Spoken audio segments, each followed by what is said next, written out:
Welcome to Healthy Living, Healthy Planet Radio, sponsored by EarthX, the world's largest environmental experience, and also sponsored by Natural Awakenings magazine. Live your healthiest life on a healthier planet. Now, here's your host, Bernice Butler. Welcome to Healthy Living, Healthy Planet Radio today. We are now at the end of our third season. Next week starts our fourth season, and we are excited about being on the air this long, and even more excited to continue to help you explore and understand the unbreakable relationship between your health and the health of the planet.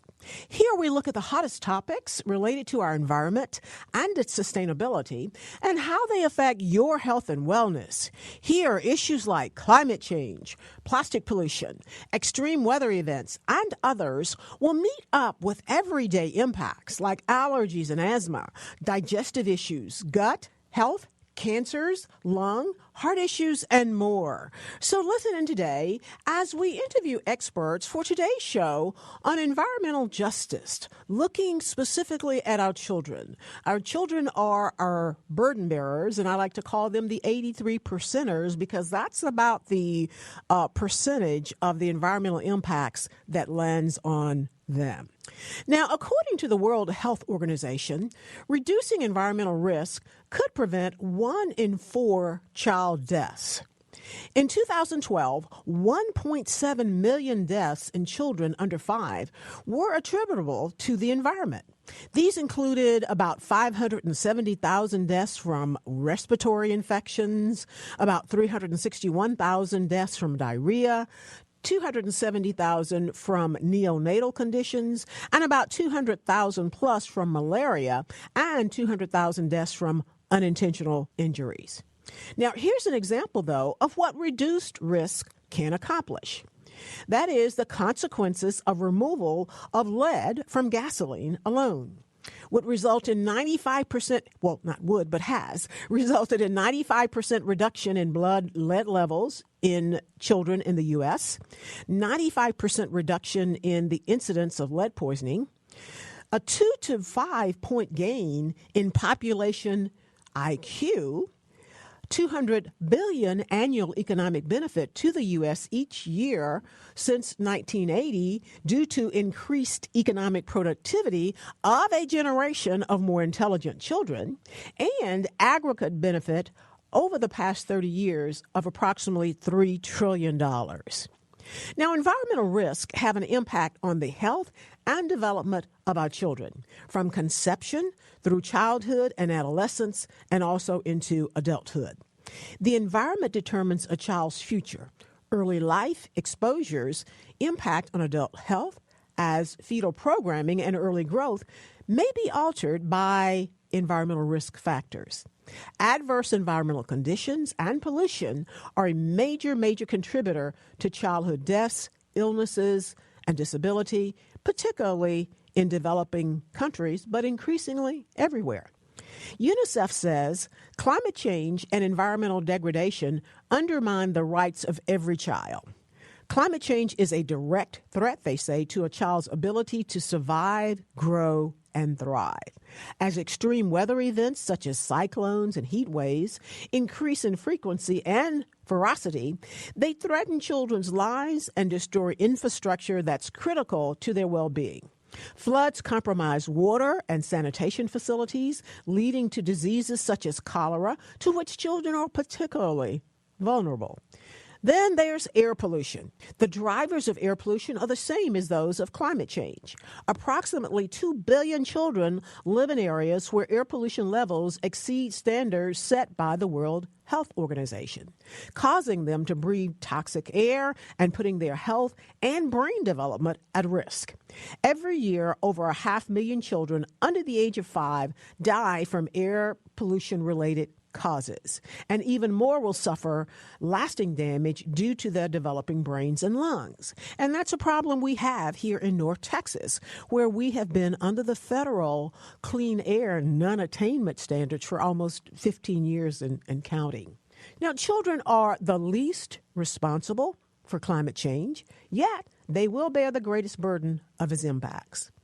One of the World Health Organization major solution recommendations is making children the center of climate change strategies and response plans.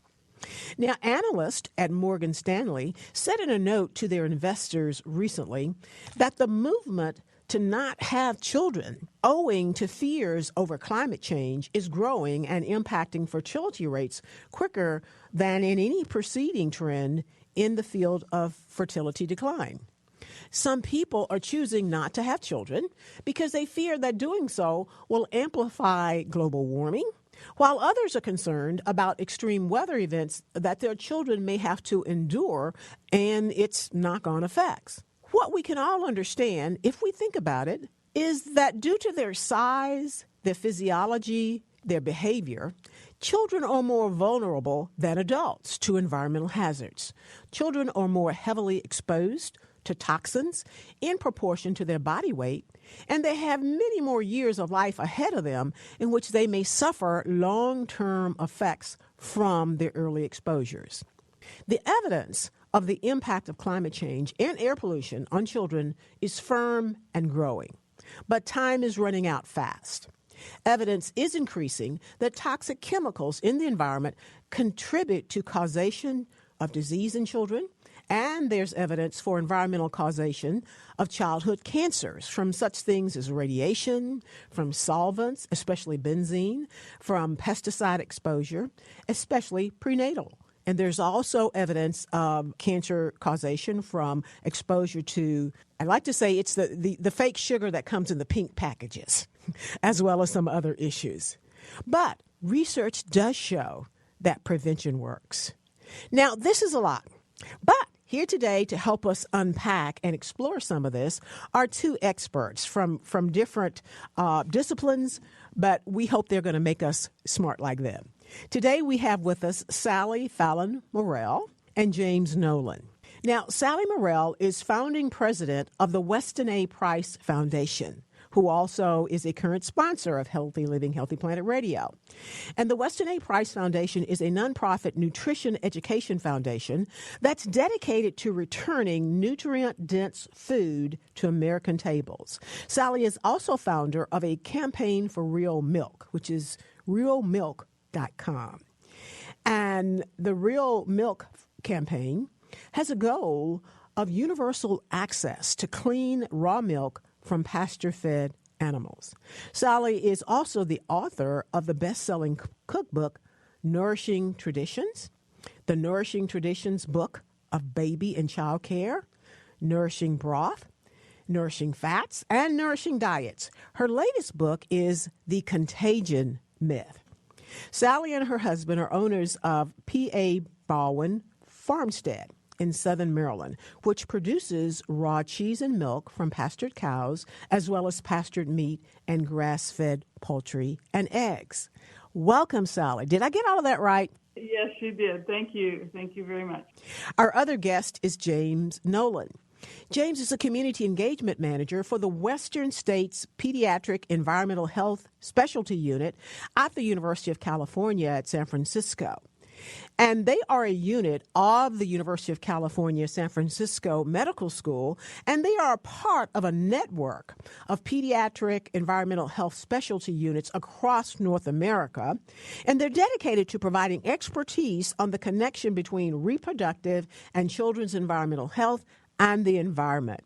James has managed a number of participatory, action-driven research products, including Latin teens' exposure to pesticides during puberty, Latin's exposure to carcinogens in cleaning products during their normal cleaning routines, and a study on intra-neighborhood air pollution disparities, as well as a study on indoor air pollution from gas stoves. Welcome, James. Did I get all of that right? Yeah, that's all correct. Thanks so much for having me. And again, thank you for joining us as well.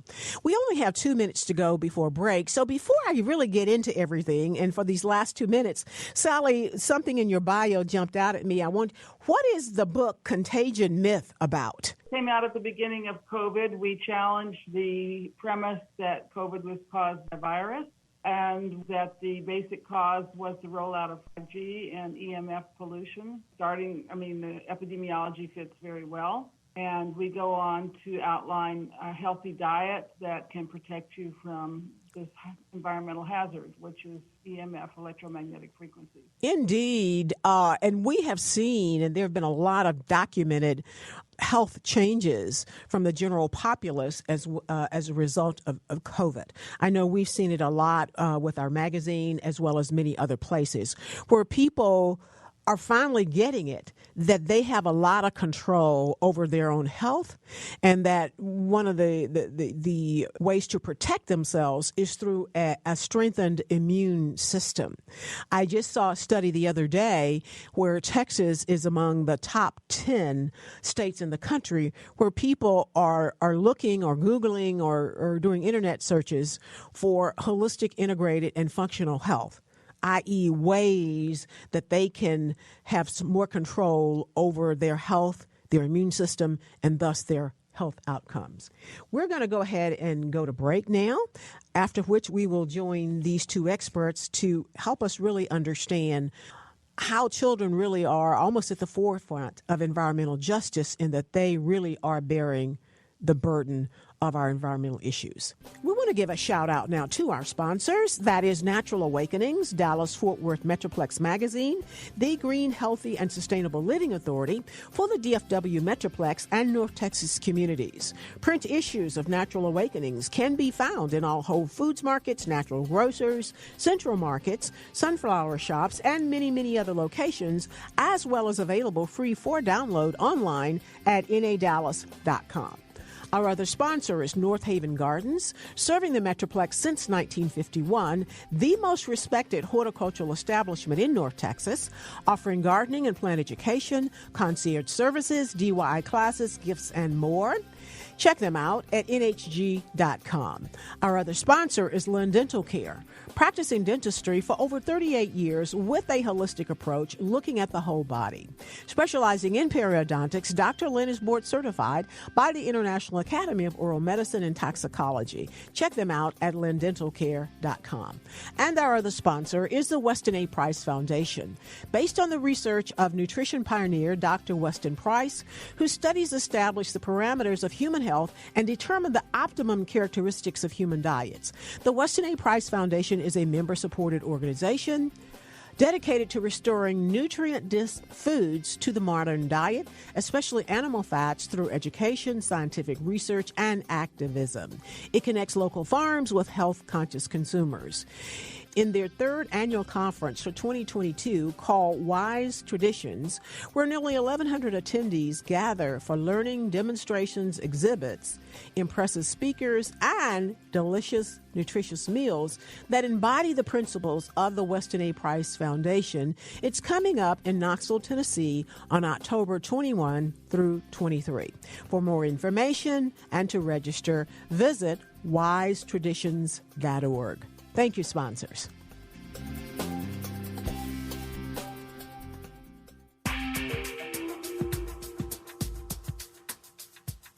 Welcome back to Healthy Living, Healthy Planet Radio, to today's show on environmental justice, our children, our burden bearers. And we are back with Sally Fallon Morrell of the Weston A. Price Foundation and James Nolan with the Western States Pediatric Environmental Health Specialty Unit of the University of California at San Francisco. Again, thank you all for being with us. Now, I want to start out with James, and I'm going to kind of throw this same question to Sally, though in a different way. James, can you tell us what you see as the top 3 environmental issues for children in the world today, and why so? Yeah, absolutely. Thanks so much for that question, Bernice. And for your introduction, I actually covered a lot of the points I wanted to get to. I really want to focus in on that air quality issue, not only because we know that air pollution is contributing to climate change, which will have all sorts of different impacts on children's health, especially thinking about increased frequency and severity of floods, thinking about heat, how children are more vulnerable to heat-related stressors, how heat can affect pregnancy and pregnancy outcomes, and also wildfires and wildfire smoke. As you previously mentioned, I believe, the estimated 7 million preventable deaths per year from air pollution globally. And of those, 600,000 are children that died, specifically just from acute lower respiratory infections. So a huge concern, and also this longer-term effects, beyond just life expectancy and mortality. Think about challenges such as neurodevelopmental disabilities and also long-term trajectories of cardiovascular disease. The good news there is that huge improvements have occurred, especially with the reduction of leaded fuels globally. We've seen huge increases in fuel efficiency, and some estimate that could have prevented 1.2 million premature deaths and saved up to $2.5 trillion per year in the United States currency. So, James, can you help our listeners connect the dot? For example, take what is the most prevalent disease in children that's due to air pollution and walk us through step by step how it gets there, how it gets from the car or whatever is causing that particular element of air pollution and how it gets to causing the issue in children. Yeah, absolutely. Yeah. So for air pollution, we're looking at, two major sources. One, thinking about industrial sites that are stationary, and two, thinking about mobile emission sources like cars, trucks, transportation, all that kind of stuff. So imagine you have a kid living next to a factory that's also next to a busy street. You've got emissions getting up into that air, but children are especially vulnerable because their bodies are still developing. They don't have the same natural defenses that adults have. They're still going through rapid development that can be interfered with by this pollution. They're doing more activities that can increase their exposure, like crawling around on the floor, which may get some of the particle dust into their system, especially as they put things in their mouth. And they're also breathing more frequently per pound than adults. Right? They're trying to gain all this energy to develop their bodies, then increase their amount of exposure that they can have. So we're saying it's if we assume or make the big assumption that certainly, well, it's not an assumption. One of the ways it affects children or the organ that it affects are the lungs. And so definitely starting with the lungs. Right. And I assume the lungs are not fully developed. I don't know all the intricacies of lung physiology, but I assume those particulates or particulate matter are then getting into children's lungs, which are not fully developed. Correct. Yeah. So, one, children are breathing more per pound than adults. And then two, their lungs are more vulnerable to those exposures. They have greater impact because they're not fully developed. And especially with some of those small particulates, there's concern that they can get really deep into the lungs, causing more damage. And there's increasing concern that they can sometimes be so small that they can get into the cardiovascular system, into your blood system, and in the long term interfere with the natural flow of blood, creating issues like cardiovascular disease. Indeed. Yeah, we've had a number of guests on our show tell us that the particulate matter, it's not that it's getting smaller and smaller, but we're able to measure and know about the smaller and smaller size particulate matter, and that the smaller the size, the more deeply it penetrates, even between cells or something of that nature. Now, I want to go to Sally now and ask you a similar question, and that is, what do you see as the top 3 environmental issues or toxic exposures for children in our country today, and why so? Well, the number one has to be vaccinations, which put into the child's bloodstream a toxic combination of mercury, aluminum, MSG, formaldehyde, and antifreeze. And then there's polysorbate, which makes sure that gets past the blood-brain barrier. And we know that children who are vaccinated suffer more from respiratory problems than unvaccinated children. Secondly, it would be agricultural chemicals, especially Roundup, which we're now finding out is not benign, but very toxic. And the main exposures are wheat and sugar, because they have been sprayed with Roundup as a desiccant just before harvest. The consumers are getting a full brunt of that. And then I think the new environmental hazard is electromagnetic frequencies. And we see children sitting in front of the computer using cell phones in living with Wi-Fi and so forth.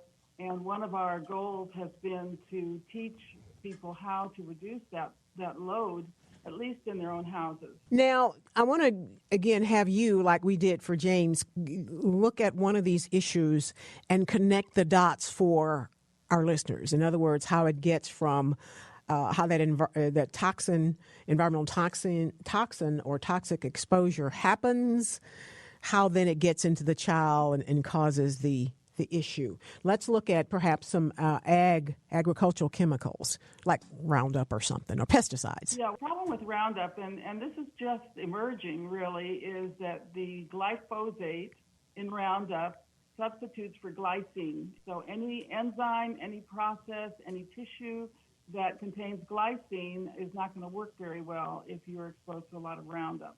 Now, what does glycine do in and for the body? Well, glycine is an essential amino acid that is part of enzymes. It's part of the tissue lining your gut. It's everywhere. Yeah, that's what I was going to ask, is what glycine does for the body, and so when it's removed and replaced by the glyphosate. Yeah, so you're going to see painful joints. You're going to see easily injured.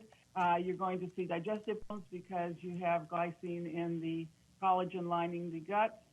You're going to see skin problems because you have glycine in the collagen lining your skin. I mean, it could be anywhere. It could strike anywhere.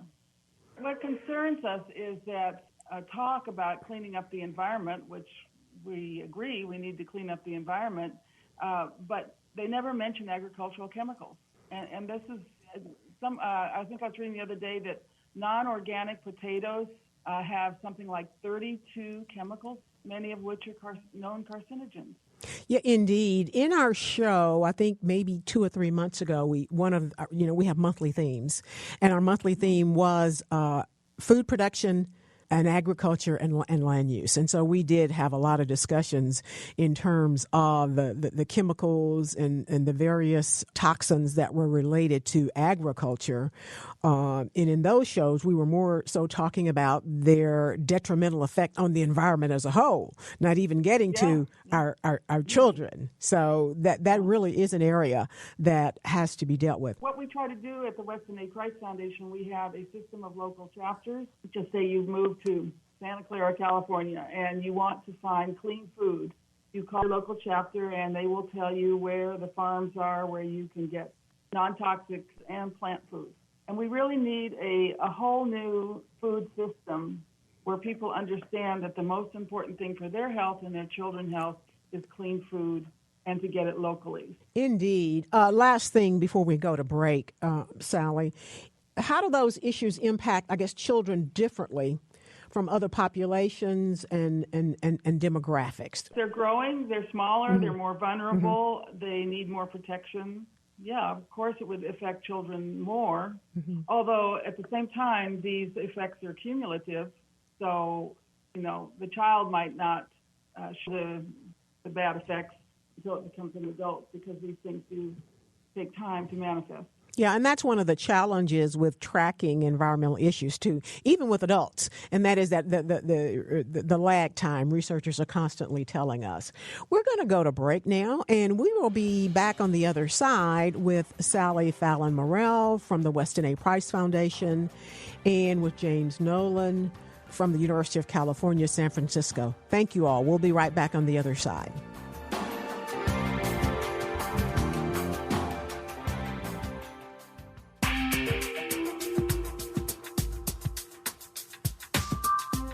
Welcome back to Healthy Living, Healthy Planet Radio, to today's show on environmental justice, focusing in on our children, our burden bearers. And we have with us today Sally Fallon Morrell, president of the Weston A. Price Foundation, and James Nolan with the Western States Pediatric Environmental Health Specialty Unit at the University of California, San Francisco. And again, thank you all for being with us. I want to go to James now and talk about what, James, you see the preventable diseases among children that are caused by environmental exposures. Diseases, cancers, what are the specifics? As we mentioned at the very beginning of this segment, one of the primary concerns is preventable death, right? Thinking about up to 26% of all global deaths for youth 0 to 5 years old being related to environmental factors. And then when we're talking specifically about children and air pollution, it's really that acute lower respiratory infection, right? The air particles that get really deep into children's lungs that accumulate and then cause premature death. And then in addition to that, the other two big ones that we're really concerned about are increasing rates of obesity, as well as increasing rates of cancer, especially leukemia, that have been trending upwards over the last several decades. Now, you mentioned, again, the lung impact. So does that translate into increasing amounts of asthma or other lung diseases or conditions that people know about and see but have no idea that it's environmental issues that are causing? Yes, absolutely. Yeah. So increasing rates of asthma is definitely a big concern. And also just thinking about how once your lungs have been impaired, they're more susceptible to those infections that can then exacerbate, pre-existing vulnerabilities. For example, if you're malnourished or if your body isn't in good condition to begin with because of other toxic exposures within your community, that can increase your risk of mortality, essentially, risk of death. But even if that isn't the case, right? Even if you are, still surviving and so on and so forth, we have, increased ER visits, right? Increased need for medications, decreased physical activity potentially, right? If you're having a hard time breathing, you're not going to have as much ability to play and run around in the park with other kids, and that also may be related to that obesity. And what about childhood cancers? What are the specific cancers that we are seeing in children that are a result of environmental toxins? Yeah, well, one of the bigger concerns is leukemia. It's on the rise. It's hard to pin to exactly any one chemical or source, right? And one of the challenges is that there are so many synthetic chemicals out there. It's hard to say which exact one in which exact amount cause which exact case of cancer. That being said, there are lots of things that do contain carcinogens, either known or probable. One example is household cleaning products. Not all of them, but there is some concern that some household cleaning products can contain carcinogens. And a really great way to reduce that potential exposure is to choose EPA Safer Choice certified cleaning products. And this especially is a challenge in early child care education facilities where there's lots of kids running around. There's lots of potential mucus getting out there, kids not covering their mouth while coughing. There's different state and federal requirements for cleaning, especially in diaper changing stations. So it's really important, given that heightened frequency of cleaning activities, that you're choosing products that are EPA Safer Choice certified to make sure you're doing your absolute best to reduce your chances of having some of those toxic exposures via cleaning products. Or using natural products. And I hear what you're saying. It's a catch-22 because there are regulatory requirements about how child care facilities clean. But on the other, in most of that, so if they want to do this deep, hard, super cleaning that allows them to pass inspections and things, they tend to use very toxic, quick-acting chemicals. But on the other hand, using natural products can also clean. So somehow policy needs to kind of catch up with itself or certainly alter for that. Let me ask you this, though, James. Are there any statistics out there in terms of the incidence of childhood asthma and allergies and obesity over time that help us pinpoint it to toxins? Yeah, some of the main things I can tell you is that they have been trending upwards at the same time that there's been increased manufacture of synthetic chemicals. And another really important factor, I think, is that, these issues, especially asthma, disproportionately impact people of color and low-income folks. So also there's something going on there with other exposures, things like stress, perhaps experiences of discrimination, access to or lack thereof access to healthy foods, those kinds of things, such that we see almost double the amount of cases of asthma for Black children and Latinx children that we do see for white children. And again, there's an overall kind of trend of increasing rates of asthma and obesity at the same time that there's this increasing manufacture of synthetic and possibly toxic chemicals. And children from those historically vulnerable populations really do get a double, triple, quadruple whammy because, number one, they're children. And they're going to be more affected by the toxins than adults. And then you overlay that with the low-income and minority status, and that just almost dooms them. Sally, now at the Weston A. Price Foundation, you all espouse grass-fed meat and products and non-pasteurized milk for children. What is the significance of this, and why should people care about this, Sally? Well, let's start with raw milk. There have been several studies in Europe showing that children who are much less prone to asthma, allergies, and respiratory infection. Our emphasis is really on the side of helping the children have a good immune system. And the reason I say that is because it's kind of a myth that we have more air pollution today than primitive people did. They lived in tents and cottages and that were full of smoke all the time. They did that because that kept the mosquitoes away. So, for example, the atmosphere in Australia was described as smoggy, full of smoke.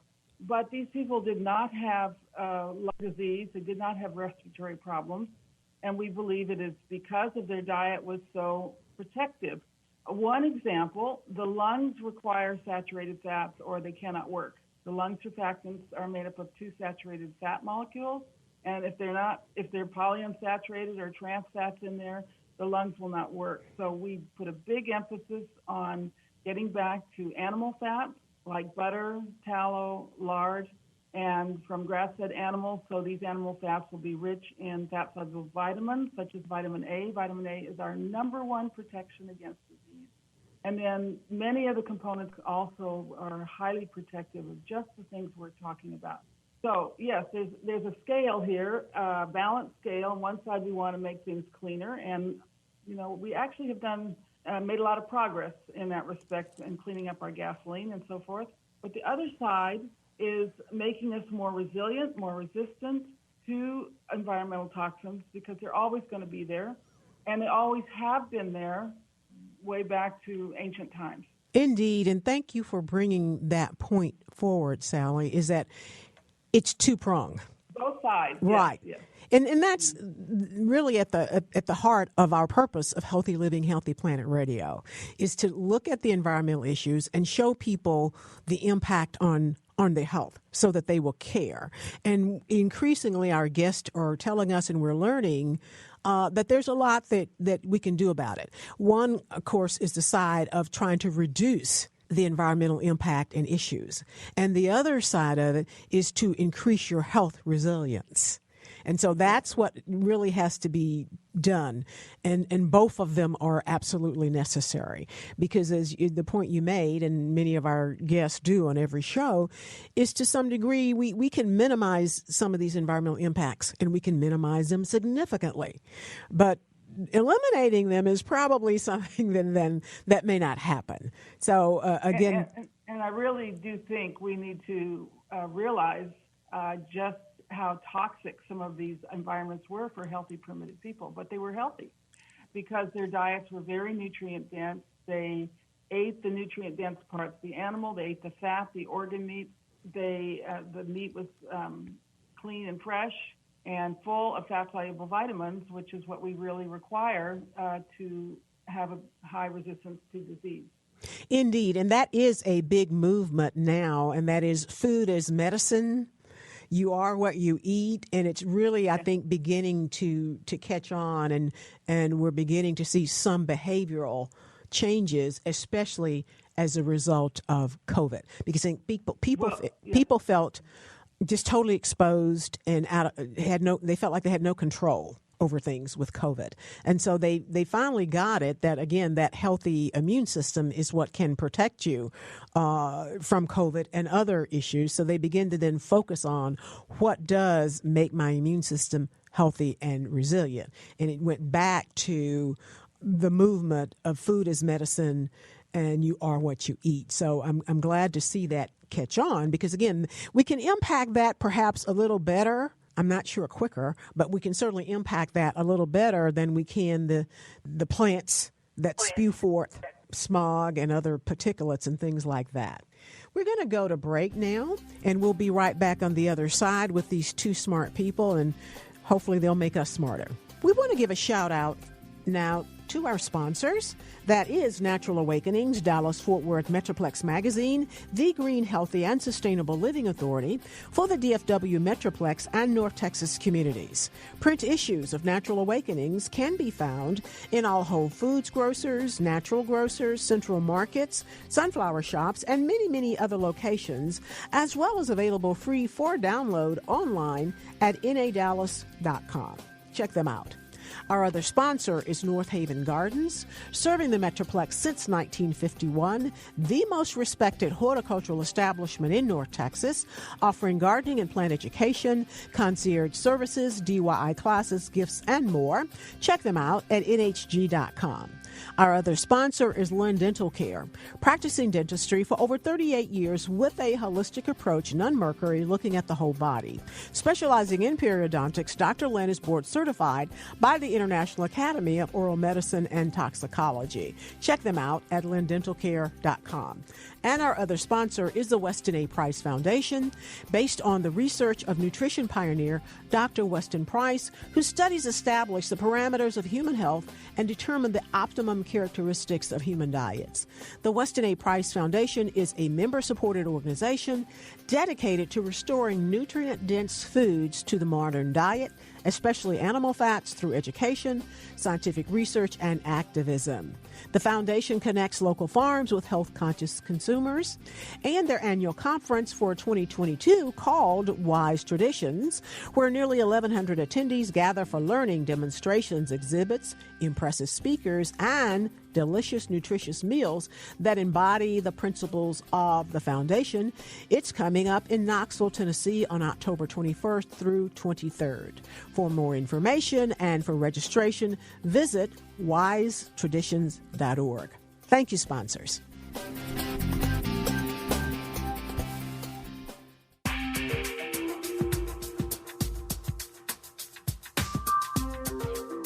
Welcome back to Healthy Living, Healthy Planet Radio, to today's show on environmental justice, our children, our burden bearers. And we are back with Sally Fallon Morrell from the Weston A. Price Foundation. She is the founder. And James Nolan, who is with the Western States Pediatric Environmental Health Specialty Unit at the University of California, San Francisco. Again, thank you all for being with us, and you really are making us smart like you all. So I want to go back to Sally. You were telling us the significance of the grass-fed meat and products and the non-pasteurized milk for children that the Weston A. Price Foundation espouses, and why people should care. One of my questions to you, though, is what about the older children? Or talk to us a little bit about the impacts in age ranges. I've gathered and learned from the both of you all today that it's more pronounced, effects are more pronounced on the, pre-5-year-old or something like that. But talk to us a little bit about the age ranges. So we know we've got below 6 years. And then what about those maybe 6 to 10 and then teenagers? Is the impact less or not? Or talk to us about that. Well, good nutrition is critical all through the growing years while the body's being built and formed. We recommend a special nutrient-dense diet starting 6 months before conception for both father and mother, just like traditional people did. They had special sacred foods for having healthy children, and that diet continues while the mother's pregnant, while she's breastfeeding, and then while the child is growing. To give you an example, the first foods we recommend for baby are not applesauce. They are pureed liver and egg yolks, two of the most nutrient-dense foods that provide critical nutrients for protecting children from these environmental problems. And, of course, either breast milk or raw milk. And these foods should continue right through puberty. In fact, there is an additional demand on the body during puberty. Hormone production goes up, we know. And to have this occur in a balanced way, you definitely need these nutrient-dense foods. You especially need vitamin A, and you need the good fats for that. But just because you've finished growing doesn't mean you don't need healthy foods, especially for women in menopause. I think the raw milk is very important because the calcium is so much more easily absorbed in raw milk versus pasteurized. By the way, we've been very effective. The fastest agricultural products today is raw milk. The demand has skyrocketed for some reason during COVID. We're not quite sure, but in California, where you can buy raw milk in stores, it is the number one selling dairy product in the health food stores, and also the only dairy farms making money today are raw milk farms. Oh, indeed. I didn't know that. I know here in Texas, I don't believe you can buy it in stores. I think you have to go out to the farm and buy it. Well, it can be delivered. We've worked very hard in Texas to change, though, that raw milk is more available, and now the farmers can deliver it and so forth. So it is much more available in Texas today. And that's why we have local chapters. You can call your local chapter and find out, where it is where you live, or you can go to our website, realmilk.com. And there's an interactive map. You can just zoom in on there and find how to get nature's most perfect food. Indeed. Now, Sally, are there any statistics? I know there's some out there somewhere. Any statistics, though, that you have that you might be able to share with us about the impact on raw milk, organic foods, and the health of children? We have done some surveys of families and our children who are eating in the way that we recommend, and they have definitely shown a far lower incidence of just the things we're talking about: asthma, allergies, respiratory problems, things like that. We need a big study, and we would be advisors on a study like that. I don't know where the money would come from for a study like that, but I think anecdotally, we do have quite a bit of evidence about the superior health of the children who are eating this way. Yeah, I would love to really see something like that done, too. It's kind of like when we talk about eating organic as opposed to the unorganic products. Again, more studies. But I think we're moving toward a time like that as people really are beginning to accept, recognize, and act upon that you are what you eat and that the food that you eat really does determine your health. Thank you, Sally. James, what has been the impact of COVID and the pandemic on children's health, and has there been an environmental impact? Yeah, unfortunately, I think it's maybe too soon to say. I haven't seen that much research specifically on those impacts. I can't really speak to that.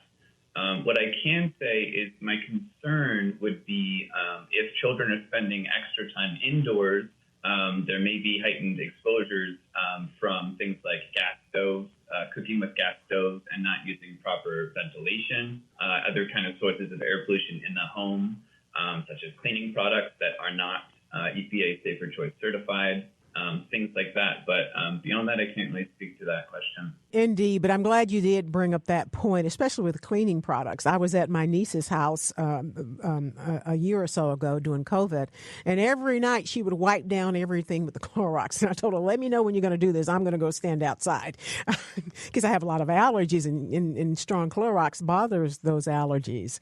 I don't think people realize that it's these everyday things that we do that we take for granted a lot that are causing a lot of environmental pollutants. And the action, our behavior is subtle, but the impact is not, like those cleaning products.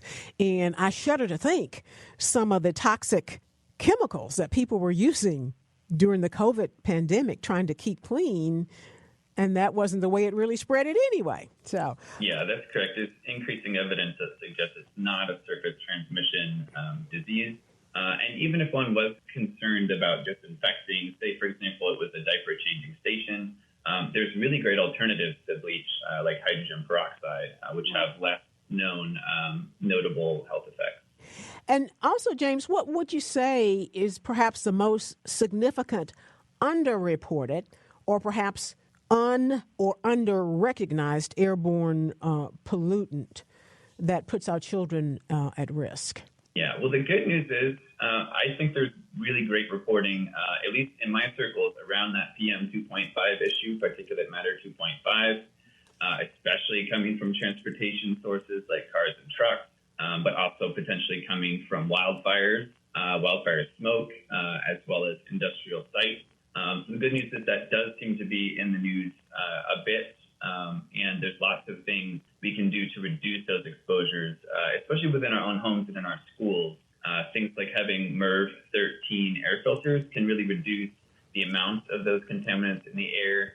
And, again, if you're indoors and you're using a a gas stove, using a fan or ventilation during cooking to make sure that you're taking that exhaust, those fumes, and putting them outside instead of keeping them inside in your home. Especially of concern for young children, again, because they're extra vulnerable, and also for very young children crawling around on the ground. Sometimes you have some of those gases cooling lower to the ground, so they might be in areas that have more dense concentrations of some of those gases of concern. And as I mentioned as well, cleaning products is an emerging concern. California just passed legislation, I believe, really recently to require that cleaning product companies disclose ingredients within their products. But up until that point, there was a bit of a kind of a black box as to what was in these products. So that's a really great start. Well, I would second James. There's some really good things we can do. We use hydrogen peroxide in our dairy, and it's the best thing ever, and it's not toxic. But I would like to see more legislation to forbid the use of glyphosate on lawns, and then the children go play in the lawns or in the parks, and it's totally unnecessary. It's a terrible exposure to children, and the number one use of glyphosate Roundup in this country is lawns. So let's start there. And that kind of goes to my last question, that is, what can ordinary people do in their everyday lives to help drive solutions to this larger burden that our children are bearing? If they visit our website, look at our dietary guidelines, what we're advocating will really help protect your children. Indeed. Half a second, James. Policy level, what can we do? Absolutely, yeah. I mean, one, just making sure that people have the right to vote, that they can access polling stations, they can get that vote in, making sure that you're exercising your right to vote, keeping your eyes out for politicians that support this kind of legislation that reduces exposures to toxic chemicals and reduces the impacts of climate change. There have been some really great improvements, including in the Inflation Reduction Act that includes, I think, $60 billion to address environmental justice challenges. But we got to make sure that money is being used properly and that community voices are being heard, especially in low-income communities of color. Thank you. Because environmental justice, it's about the vulnerable communities, and those are low-income, minorities, and our children. And I think that's very important, too. Children are usually not voiced when you use that term, environmental justice, but they are very much a part of that because they receive 80+% of the burden of our environmental issues. Thank you so much. We have been with Sally Fallon Morell, founder of the Weston A. Price Foundation, and James Nolan with the University of California, San Francisco Medical School in their pediatric specialty unit. Thank you. And thank you all for listening in today to Healthy Living, Healthy Planet Radio. The conversation starts here, but our goal is for it to continue in your home, in your social circles, your workplaces, at the water cooler, and in the grocery checkout line, so that we can all work together to realize that healthy living is simply not possible without a healthy planet. Our culture is a result of 1 trillion tiny acts taken by billions of people every day, like yourselves. And each of those tiny acts can seem insignificant, but all of them add up, one way or the other, to the change that we each live through. This is Bernice Butler, your host. Thank you, and listen in again next week as we start Season 4 of Healthy Living, Healthy Planet Radio, and we will be doing our annual primer on climate change. Thank you.